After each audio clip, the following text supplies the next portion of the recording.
Good morning, Dual Coast fans. Welcome back to another amazing episode of Dual Coast Podcast. I'm your host, Dan Skoka, joined by my East Coast co-host today on Long Island, Russ Rogers. And in the middle, Oh, man, the legend, Dylan Smith, for joining us this morning. woo! Thank you so much for being here. Absolutely. Thank you for having me. You guys have both been very big support systems in my journey and have always showed up for me. So I'll always show up for you guys. Hey, don't get serious right out of the gate. Come on, Right? you got to keep Dan from weeping. He gets teary-eyed so easily, and now he's all teared up for the show. That's right. He can't, can't be funny. Dylan, it's an honor, man, having you on here. This is amazing. I'm so looking forward to this day. Too. So cool, man. It's crazy to think back, and let me shout out the glasses first, because Dylan, who does not have any glasses with him at the moment, which is absolutely insane to me. It is insane. We spent about, 5 hours indoors, 3 hours inside of the hotel lobby, 2 hours up at the penthouse, rocking up there, wore sunglasses the entire time. So that has been our thing. And Dan and I show up today, as a tribute to you, and you don't even carry your own weight today. Come on, man. So, I know I should have. this is unbelievable. I should have. It's unbelievable. So let's go back to the time that we all met. Well, you guys have probably already met, but I hadn't met. We ended up going to a conference together. We met each other. Dan and I met each other right as the door opened to the elevator into the room, because he was blocking the entry to the room with Paul. And then Dylan, I met you sometime in the room in there. And of course, the three of us never really connected in that space that day with Coach Burt and Craig Siegel.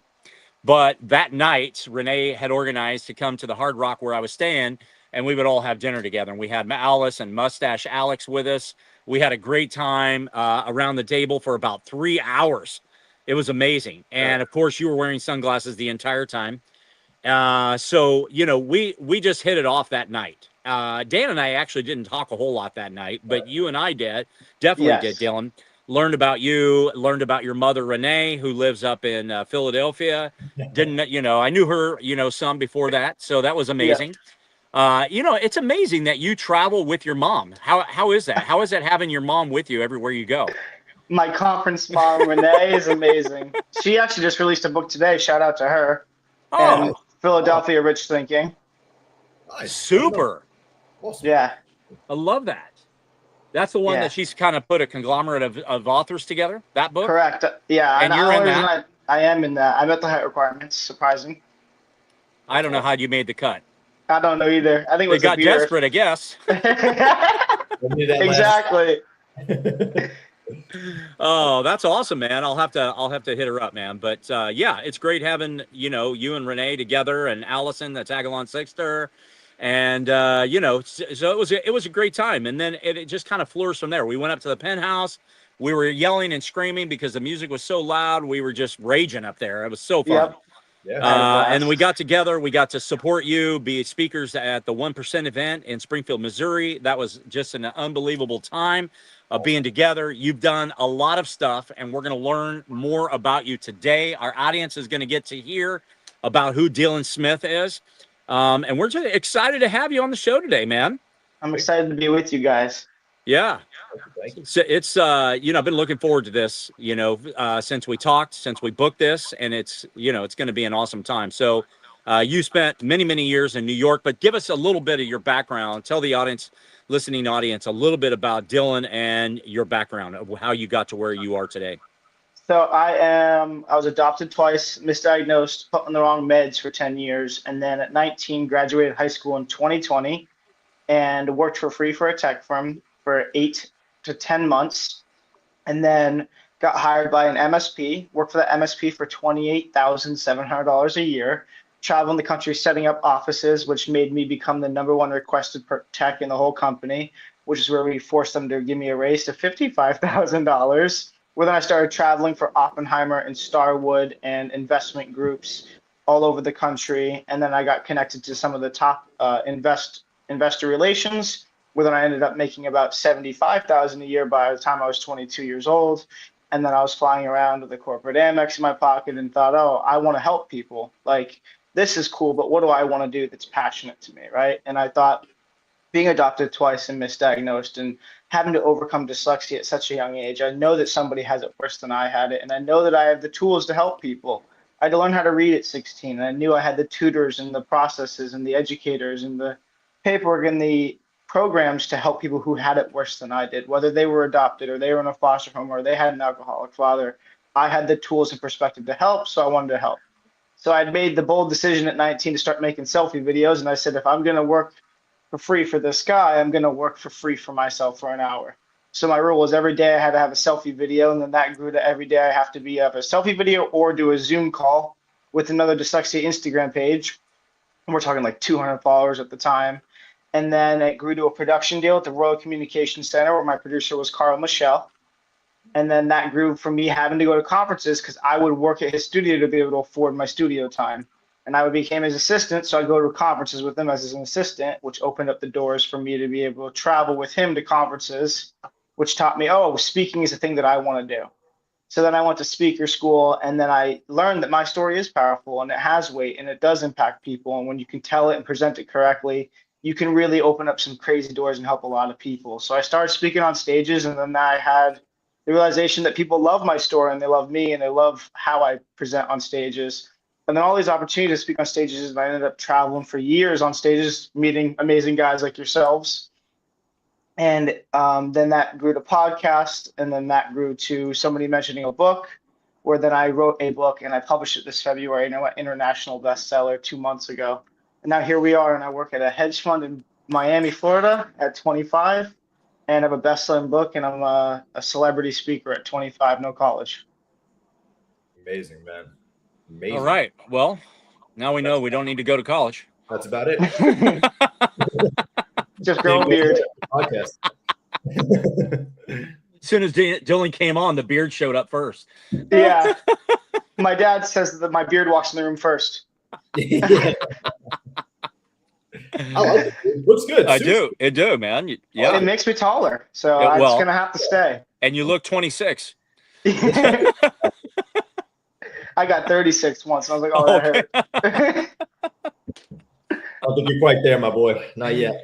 Hey, by the way, not pulling attention away from Dylan, but we are celebrating, and it's just ironic that the three of us are here today Yes. because 4 days from now, Yeah. 4 days from now, today we're celebrating, Dylan, together, the last day that this man is single on this podcast. Okay. Dan Soka. Yeah. So next week, he's going to be a married man on our podcast. So you better be wearing that ring. Listen. You know? So yeah, man, we're obviously honoring you today, Dylan, but we're celebrating Dan as well, being this his last single podcast. Well, congratulations, Dan. The serious question is, will you have a Speedo and sunglasses at your wedding? Absolutely, dude. Absolutely. Okay. Russ, hold them for me, though. Yeah, I know. We're going to be sitting side by side. Let's save the Speedo. That's it, baby. Oh man, that is Thank so you, funny. guys. Thank Well- you. I appreciate that. I gotta say, man, Dylan, hearing you from stage is the very first time I heard you. The energy, the power, the story that you share, and what's amazing is that a lot of people have a story within them, and as we all know, not everybody gets to share that story. They're Right. afraid. They don't want to get on stage. They don't want to write a book.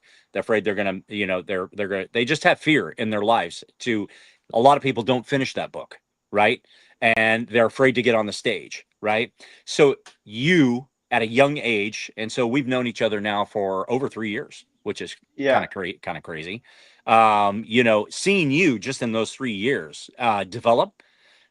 Being from, the outside, we've had communication throughout these 3 years, but seeing you on stage and just the fire that you bring, because it's right here. And I want to say this, and what was it like for you to get on the stage the very first time? Because there are maybe people that are listening now or in the future who are afraid to share their story, whatever story it is, but we all have a story to tell, right? So what was it inside of you that helped you to get on that stage the first time to share your story? I had invested a good amount of money and time and resources that I didn't have at the time to even do it. So Yeah.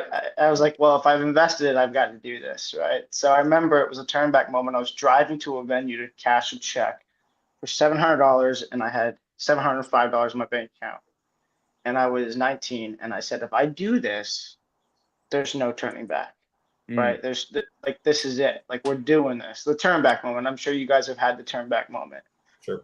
And I sat in the parking lot for half an hour staring at the check. And I walked in, gave it to him, walked out, and was like, oh no, I have to do this now.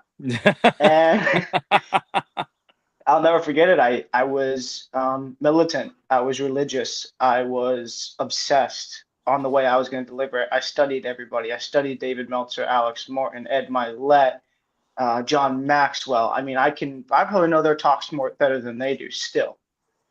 And to be honest, to have them as peers is an insane feeling. But I would ride 10 miles a night on a bike and practice my speech while doing that 10 miles. Mm. Like, if you're going to do something, be militant about it, because there's no way I'm going to invest. If you're going to invest anything in it, you got to be all in. Like, if you're going to invest the time, the money, the resources, and then you're promising somebody an outcome, you better be over delivering on that outcome, especially if you're 19 and have nothing to prove for it anyway. Yeah. Yeah. So I got there and I was sweating. I didn't sleep the night before, and I was like, why did I say yes to this? I'm such an idiot. And then the whole morning I was like, I wish I didn't do this. And then I got there and I was like, I wish I didn't do this. And of course I was towards the end of the day. So I was like, I wish I was first, because it like ruined my day. Because I'm thinking about my talk all day. And then I gave my talk and I felt amazing. Yeah. And then it kind of like was a light bulb. I'm like, okay, we can do this. And this is something people want to hear, because everybody came out to me, one my Instagram, want to know if I gave talks, want to know where they can find me. I was like, okay, this is something I should be doing, you know? Yeah. Mm-hmm. And I'll never forget, there was 2 hours before my first theater, which I think you guys were at, was 82. Me and Brandon did that together, and I was 21 or 2. We had sold out the Yukon Theater, and I stood on that stage 2 hours before doors, and I was just looking at the theater like, no way. Like, no way we made it to this point. Because there were so many years that people forget, which, Dan, you were there for these years, where I was filling office spaces of 20 people. There wasn't even a stage. Dan was at those. Like, I was. Yeah. Connecticut. There weren't stages. They were office buildings, and they were like conference rooms with chairs. And when a lot of people don't realize today that that's how I started, is speaking in conference rooms. Yeah. Yeah. That's awesome. I want people to catch what he said, that he was 19. Yeah. 19. Okay. Now, a lot of listeners are not 19. They might be in their 30s, their 40s, their 50s. Is it too late, Dylan, to start and reinvent yourself? Never, ever. Yeah. Never too late. I truthfully believe that, because my message has definitely changed a lot. I think we got the gardeners here. My message has changed as I have grown and developed, because right now I'm more leader focused. I'm building my community and coaching my clients and being an example that people can look at and a role model that people can look up to. Less of, if you hear my speeches now, it's less of the orphanage story and more of this is how leaders carry themselves and why. Yeah. Yeah. And you can be a leader at any age. I mean, I've learned from people that I work with that are younger than me, and I've learned from people that are older than me. And I know that I've taught people that are older than me, and I know I've taught people that were younger than me. So age is just a number. And if you want to start something, you have to have we're doing this to do it. We're not going to if you're going to attack it like a hobby, you can't expect rock star status. You just can't. Yeah. Yeah. See, it's interesting though, because you took that mentality at 19 years of age. Many people at 19 years old don't have that, we'll call it wherewithal, for lack of better words, where they could take that leap. Most people are like, where do I go to school? What do I do? Kind of lost in life. You kind of had a direction. You set that direction. You took that leap and you went for it. Yeah. It's hard to have that mentality as a 19-year-old kid, right? Yeah, it was. It was a lot of, and I was actually very insecure about everything I was doing. Working for free, all my friends were at college, doing this speeches for 10 to 15 people in a conference room. Like, what am I doing? And then looking on Snapchat and see my friends party at college, and they're going to class and they're studying, and I'm like, I'm the one being left behind. Like, I felt like I was the one left behind. And then when it started to work, I was like, okay, I think the first time I ever started to see it work was when I went and spoke at the A to B at the library, and that was 90 people. And then A to B2 was 200 and something. But I spoke at a theater in Nashville with a bunch of celebrities, and that was 2,200 people. And that was when I was like, all right, we're definitely doing this the right way. Yeah, 100%. I feel like you got to take those hits out on stages because you have to perform for nobody knows who you are at some point, right? Everybody has to Yep. start somewhere, and you have to just get on the stage and just go for it. You know, it's funny because there's a song. I don't know if you know the band Hollywood Undead, but now I don't know if they're really around anymore. But there's a line in one of the songs that I think about sometimes. He says, "I played a million empty shows for family and friends," and it's just the absolute truth because that's where you have to start to just get yourself out there and take the experience in and just learn. And that's absolutely true. Like how many conferences did you have where there was 5 to 10 people in the room, right? For the first 3 years, all of them. Right. Exactly. And you still kept going. You had the mentality to keep going because a lot of people would have been like, why am I doing this? There's 5 people in this room, 10 people in this room. I did this for a year. I'm not making anything financially from it. Why am I still doing it? It's hard to have the mentality to keep going, right? That's the don't quit idea, the motivational idea behind you. And it's amazing to have that kind of mindset at 19 years of age, 20 years of age, and to keep going, dude. I appreciate it. And look at that. It's incredible. That's an incredible feat. Thank you. I did have a question for you both really quick. No, you can't ask questions on our show. Okay. What do you got? My question was, since you guys have seen me since I was young, before the beard, kind of not as mature, well-rounded, what's it been like for you guys to be a part of the journey of me developing live in front of your eyes? Yeah, dude. Well, this was something I was getting ready to say when you cut me off, and that is, I go, has the word mature ever been used in your life? And I'm sure that it has, because you're 25, you're mature beyond years. Like what you have gone through in your life in a short 25, right? Is, you've lived the first, quarter of your life, right? And what you've accomplished in a very short time. Dan, know you longer than I have, but what I have seen is tremendous growth. You and I haven't connected a lot in the last year, especially when you moved off to, Miami and starting a new career. But I still follow you. You still message me, and I'm going to use this word for you. Okay, I'm going to use the word consistent. And I'm speaking on your behalf. To me, you are consistent, Dylan, when it comes to speaking into my life. Whether you are sending me reels of encouragement that come from your heart, or whether you're typing me a message and it's a one-liner, and then wrapping it up, with Speedos and sunglasses, right? There's always humor attached. But I will use the word consistency because no matter where you are in life, no matter where you are geographically, you're consistent when it comes to our friendship. And I applaud you for that. And I appreciate it very much. Oh, absolutely. I'll never forget. You made me cry backstage at 1% because you gave me a speech right before you went up in your sexy blue suede suit. And I said, how can I help you and promote you and support you? Which is the question that I've asked everybody, and it's opened every door I've ever wanted. And you told me backstage, I said I want to get on stages, and here we are. And then you looked at me and you went, you did that. And you hugged me, and I'll never forget it. And it was like, that is, when people show up for you, you can't forget about them, right? And when people, I'm not an idiot. I know that I was some 19-year-old kid that you guys didn't have to believe in or even entertain or even invite places, and you still did. So you guys took the time to pour into me. So I'm absolutely going to take the time to not only absorb and apply, but also listen and learn to show you guys that I'm appreciative, because the more that I learn is the more I apply what I'm told, the more people want to give me and pour into me. Yeah. Yeah. Well, and because of that heart that you have, like, you're very confident in yourself, but you come with a humbleness because you don't forget where you came from. And so, you remembering that time before going on stage for myself, that means a lot. And so I just, I know also, besides consistent, you're a learner.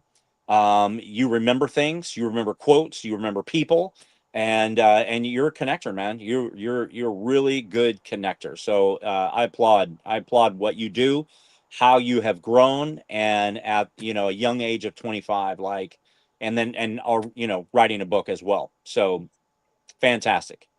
Yeah. Job Thank well done, man. 100%, man. 100%. I got to second that, though, because he's always sending me motivational stuff on Instagram, always DMing, talking me up like I'm Harvey Specter from Suits, even though I don't know if I'm as good as that guy, but yeah, I'll take the compliment. But I met him. Well, me and you, Russ, know each other because of him in technicality. Because I met him at a gym in the Bronx, New York. Wait, you work out? Dylan, you work out? Wasn't that kind of You ever heard of Pilates, Russ? This was a hardcore yoga session. How did you get in that women's class? Well, I didn't have a beard. They thought I was Ellen. Oh, I met him at a we'll call it a children's mentoring event in the Bronx. And me and him didn't know each other from a hole in the wall. I walked in the gym because of somebody I knew at work asked me to go to the event, and he happened to be there. And we kind of hit it off, and we started talking and everything like that. And this guy started showing me, like, his Instagram and everything. I'm like, who is this kid? I'm like, he's doing these speeches and everything like that. Dylan, probably, I don't know, maybe you're 20, 21 at this point, probably. 21, yeah. 21. And, I'm like, this guy's got something, whoever this kid is. And I had no idea. And then from there, I became a Dylan Smith fan that day. Wow. So do you go to Pilates with him? Yeah, dude. Yoga session first. How do you think he got his wife? Yeah, exactly. I'm actually a big Pilates fan. It's very funny. But Oh, man. And Dylan invited me to that event in the city with Craig and Coach Burt. And that's where me and you met. So that's the only reason I knew about that event is from him. And yeah, That's crazy. But dude, the growth factor in you for the past I'm just going back to what you asked. The growth factor on you for the past 3 to 4 years that I've known you is just exponential, dude. Just completely compounded from just getting an audience, writing a book, moving, having the courage to move out of state. You moved out to Miami. That's not an easy thing to do. Just the upscale in jobs, working for the hedge fund now, dude. Exponential growth in the past couple of years, man. Congrats on that. It's incredible. Thank you. You're welcome. What made you grow the beard?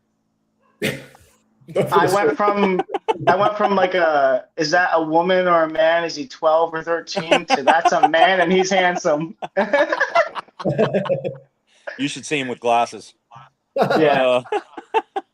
Oh man, that's great. That's great.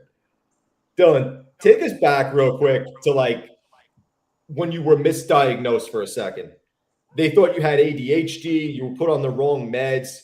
Was there a day in your life where you were like, and it kind of came to you, or you had the right diagnosis and, you knew what was going on? Was there a day that just shifted you and was like, okay, I'm dyslexic. What do I do from here? Oh, yes. I'll never forget it. So my second adoptive father, which you guys have met, Dan Jackson, he had me evaluated at 16, and it was a 2-day extensive 10-hour days evaluation. And it took 2 weeks to get back. And me and him were staying in the garage, and he got a call. He stepped away. He came back. He goes, okay, we got your results. You have dyslexia. It's not ADHD. So we're going to stop your prescription immediately. I'm like, okay, I don't even know what that means. And he was concerned because it was really Concerta, which means there was a factor of withdrawal, right? I had a kid on this medicine for 10 years. We got to withdraw correctly. Yeah. And he said, I've looked into this program. It's called Orton Gillingham, and you have to relearn the alphabet, how to read, how to write, how to decode all over again. Are you willing to do that? Because it's $10,000 a year to do it. So I need you to say you're going to do it. Nah. And I remember him going, I need you to let me know if you're serious or if I shouldn't even spend the resources on it. Like, he was straight up with me. And I said, I'm willing to do whatever it takes to not be the stupid kid anymore. And I remember that so vividly. And then 48 hours later, we went to this woman's house, met her. She broke it down for me. And I started that next weekend. And then I remember showing up to school with more confidence, showing up to school with, I got this, chasing small wins, and they were compounding. And this is when we all realized that it was graduation was even a possibility, because I was getting 40s and 30s. I wasn't passing anything. And I had a parent-teacher conference 6 months after the diagnosis. I already started tutoring, and there was a 70 on my reading. There was a 68 on science. There was a 72 on social studies. I've never had grades like this. And my teachers were crying, my mother was crying, and even my big father was crying. And I thought they were crying because I let them down. So I'm going, oh shit, all that work and money, and we got a 70. They're upset.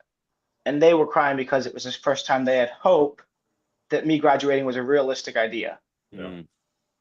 So I'll never forget that either. But yeah, that's when I grew the confidence. And I think a lot of me subconsciously doing this stuff at 19 was to prove to my father that adopting me was worth it and investing that money was worth it. And I'll make sure you don't think I'm a failure or I was a waster, etc. Wow. I want to go back even further than that. Let's go back to your early years. Like, what were some of the difficult challenges that you had to overcome as a child? An alcoholic father, living in a house that should have been condemned. And I used to, to escape. I knew how to escape. I don't know how, but I would always just ride my bike. And the goal was to stay away from home as long as I could. So I'd ride my bike around town. And of course, that's probably how I learned how to make so many friends so fast. So I started getting invited places, was swimming at pools, was playing on the playground, was taking bike rides. I knew the town better than anybody else did, and just finding something to do. And I remember one day, funny enough, as a dyslexic, my favorite spot to hang out was the library in my old town in New Hampshire, because it had people going in and out of it, which is thinking about it now is so funny. And it was like I could sit there and no one would disturb me. So I just like sit there and observe people and look at books. And I just looked at dirt bike books because I love dirt bikes. But I just liked being in a library that wasn't my home. So early on, I spent a lot of time riding my bike, swimming at a town pool, and used to jump the fence because I wasn't a member or anything and I couldn't afford it, obviously. So I jumped the fence and swim in the town pool and hang out at the library. That's it. Library. Guy, Okay, man. yeah, library is crazy knowing what It your is crazy. story was going to become, right? Yeah. Yeah, that's wild, man. And when you went to the library, what were you reading? What were you trying to do? Like, what was the goal there? I would find two types of books: dirt bike books with pictures and real estate photos books. So like pretty houses and stuff, because I wanted to be in one so bad. So I wasn't reading, I was looking at pictures, but people thought I was reading. Fair enough. Fair enough. That's awesome. No, it's interesting though how you kind of like, I'm gonna say this, like you almost kind of knew what was wrong, if that makes any sense. You almost kind of knew, like you kind of gravitated toward what you knew might have been wrong. You might not have known what the issue was at the time, but almost like you were like, okay, maybe the books have the answer, and they kind of did, because the dyslexia was really the true answer there. Does that make sense? Yeah. It's almost like you kind of knew what was going on, but you couldn't really diagnose it. You couldn't really tell. And like, obviously everybody else kind of misdiagnosed it also, but almost like you were gravitating toward the answer at a young age, if that makes sense. Yeah. Yeah, that's wild, man. That's wild. So let me ask you a question now. So now knowing what you know and how you were misdiagnosed and how a lot of kids are probably misdiagnosed, if you could sit down with all the teachers now that you had in the past and other teachers in this country or wherever for 5 minutes, what would you educate them with or have them understand about that child maybe who's struggling in that class? Great question. I just signed a contract with the State Board of Education of Connecticut. So I'm doing a presentation for every school in Connecticut on this exact question. And the first thing that I say is you need to listen, and listen with an open ear and an open mind and an open heart, right? And then you need to observe after listening. So if I tell you my leg hurts and then you watch me run around, you'd be like, his leg doesn't hurt. But if I tell you my leg hurts and I'm not even putting any pressure on it, you're like, something's wrong with his leg. So listen and observe. Mm-hmm. And then figure out, if you don't know what's going on, you don't want to do the research, etc., figure out what you can do that might help that kid. And if they're going to say, hey, I don't know how to read X, Y, and Z, I know it's harder with younger kids because we have a bunch of energy and we're more focused on, the flowers and the butterflies flying outside. But listen, and then also talk to the parents and ask the parents if they're listening, what the kid's saying is the same thing. Are they seeing the same patterns at home? Are they being evaluated? Maybe suggest evaluation. I probably wouldn't suggest evaluation until the age of 5, just because before that is just too much development that needs to happen that could be a wrong diagnosis. Mm-hmm. But around 5, you can understand if a kid's struggling academically or not. Mm-hmm. Sure. Wow. But also, like, a lot of people don't understand that your parents need to be cheerleaders alongside the educators. Sure. Because the public school system is not built to superhero any kid. It's to push as many kids through as I can. Sure. And if we don't have the structure, the parents that are there, there's somebody else in line that can help us in that, right? Whether it be a friend, a colleague, or whatever, to help Yes, inspire. correct. Yeah, that's amazing. When many times we're influenced to do something in life, whether it's a moment, it's a download, whatever it is, to do something. What was that moment for you when you decided, hey, you know what? I'm going to write a book. I'm 24. I don't know when that moment came, It's but was there 24, a yeah. moment that happened? Yeah, I was 24, and everybody I looked up to had a book, literally. My first mentor ever, Carl Michelle, best-selling book. Second mentor, Brandon, has like 6 books. David Meltzer has 3 books. Craig Siegel has a book. Amber Lago has a book. And everybody I looked up to and idolized and respected had a book. And I was wondering, are they writing a book to write it, or are they writing it to produce a story, right? Is it a sales tactic, or is it an impact tactic? And I've seen people do both. And the big thing with me is to understand what is not to do and why not, and what to do and how to.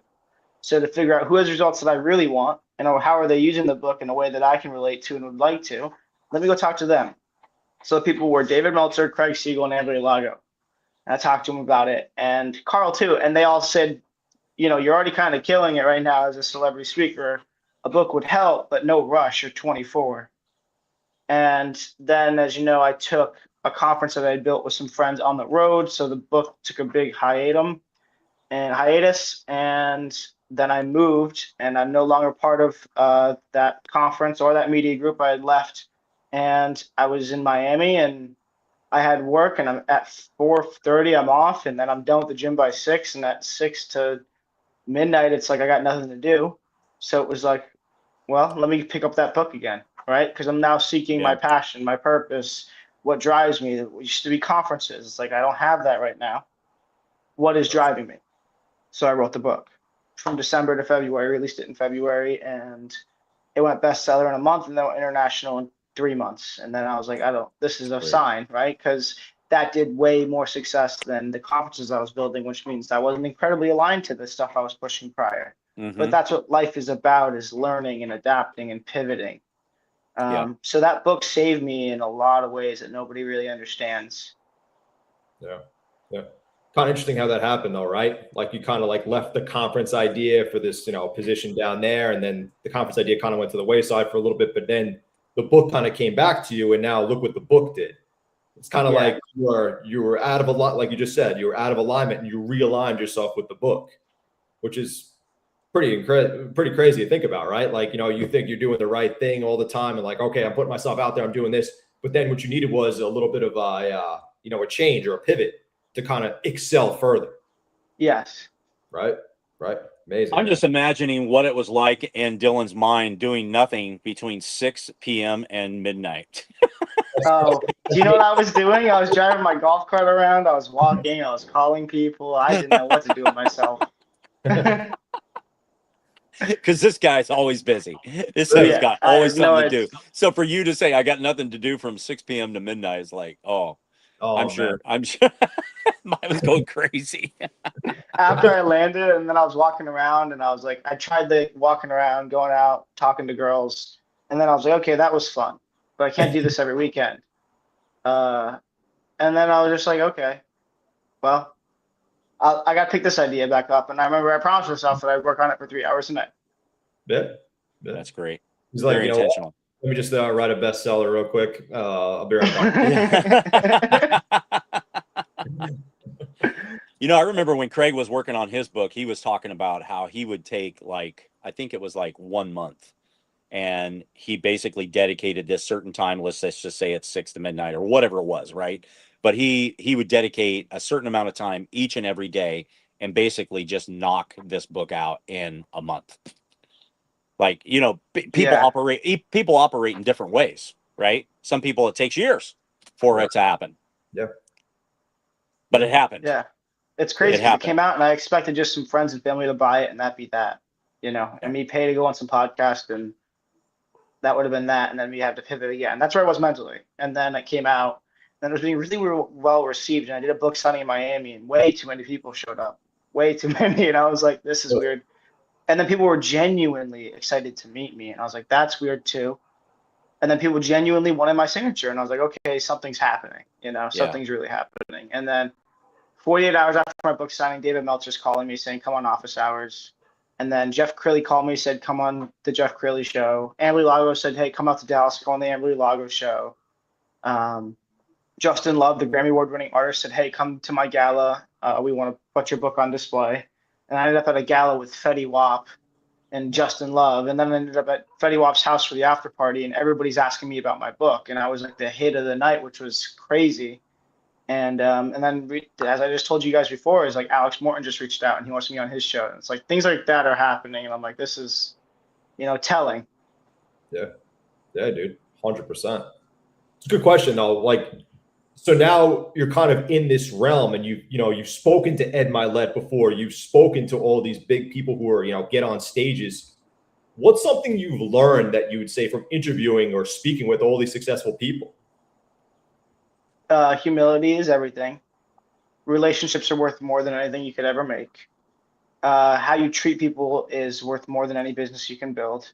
And how you lead is what is admired and looked at. Like, how are you a leader or are you a boss? Much different people, very different people. And I learned being a boss is not a good thing, and being a leader is. I think the biggest thing I did learn as a young kid I needed to was you don't need a Rolex, a Mercedes, a $2,000 suit, and fancy lights and pyro for people to take you seriously. You don't. To any kid who thinks that they need a Lamborghini at 25 or 22 to get a girl or be taken seriously, it's not true. Because every time I've gotten into that world where I'm grateful I've been able to produce myself a lifestyle like that, I've always gotten into those situations and people are asking me questions about my book, about my friends, about the touring, about where I'm going next, about becoming a mentorship client.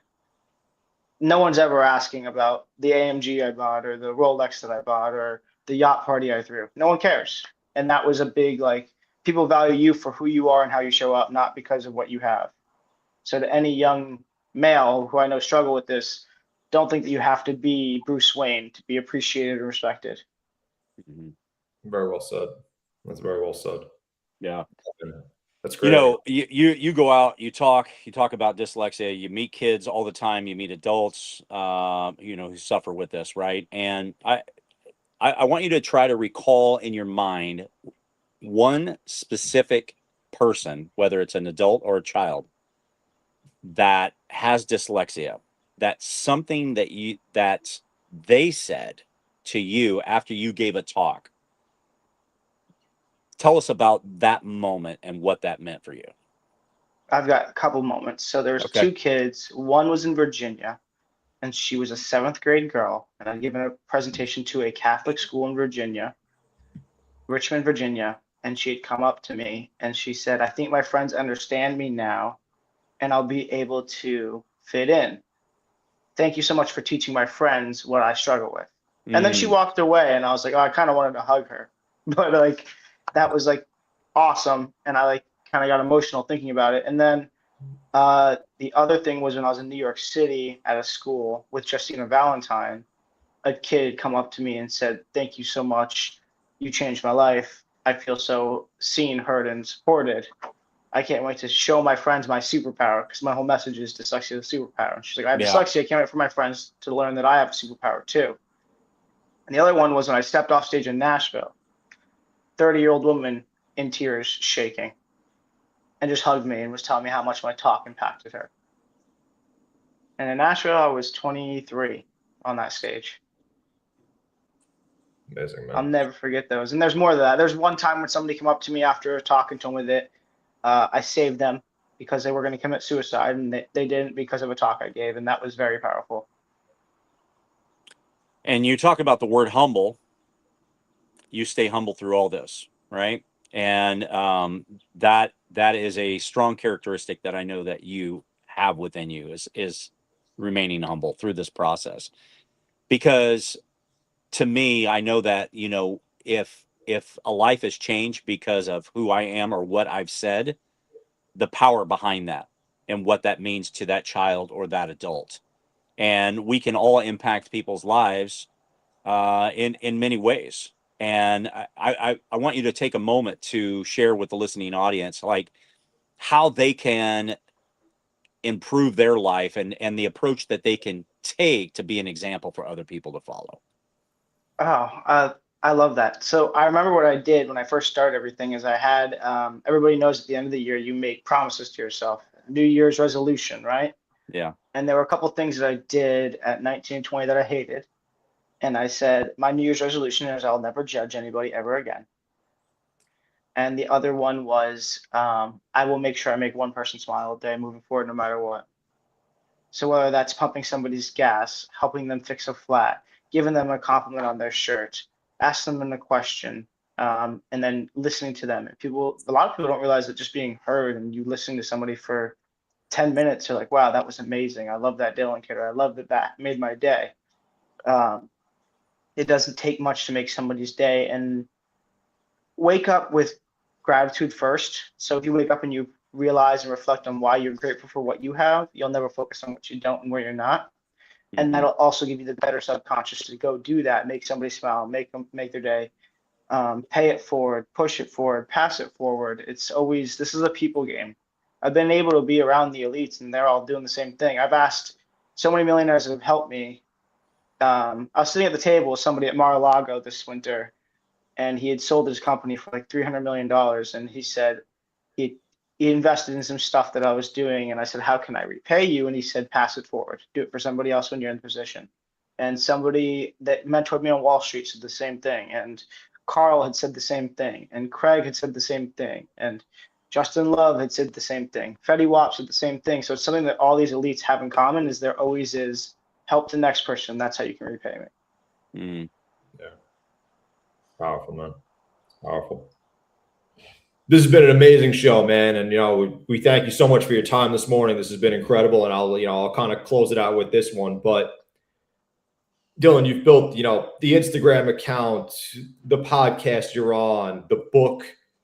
What does the brand that you're building look like 10 years from now for you? What does the D for Dyslexia name or Dylan Smith mean to you in the next 10 years? So I'm speaking in a bunch of schools right now, and my new message is just keep swimming. That's my presentation that I'm giving, and it is the power of keep swimming when you are showing up and 5 people are in the room and 4 of them are your family members. When you spend all this time to work for a producer to get studio time and have a fully produced podcast and you get 3 views, just keep swimming. When you get 1 contract and you don't get another stage for 6 months, just keep swimming. When you get a 40 on a test and you show up tomorrow early asking questions and saying, I'll go to the tutor, just keep swimming. That's my new messaging. But in the grand scheme, I am working on building a nonprofit called Mission to Million Lives. And I want to license out a bunch of people that are pushing. I want to have this big ticker that shows how many lives impacted and host these conferences and go to these schools and do these podcasts where the mission is just to impact 1 million lives and empower people to empower the next people. Amazing. Amazing. I wish you would think bigger. Me too. But there's nothing big about me. Except my beard. Oh my gosh. Amazing. Dylan, you're an awesome dude, man. You're a great friend. I appreciate you very much. Love you very much. It's just been a joy to see your growth, your development, what's happening. I love that last question, Dan. And just to, be a part of your life in whatever capacity that is.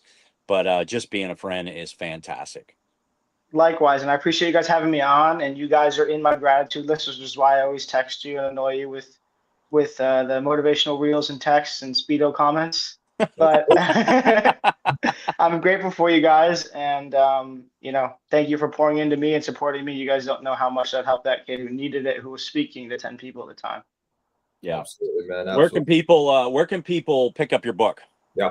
On Amazon, it's The Words Are Backwards, You're Not, Dyslexia is a Superpower, or on my website, dsdyslexia.com.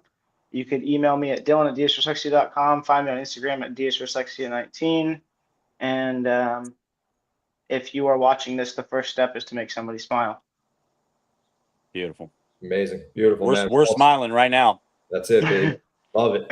Love it. Yeah. Amazing podcast this morning. Super informational. Thank you so much, Dylan, for joining us. We really appreciate your time this morning. Thank you.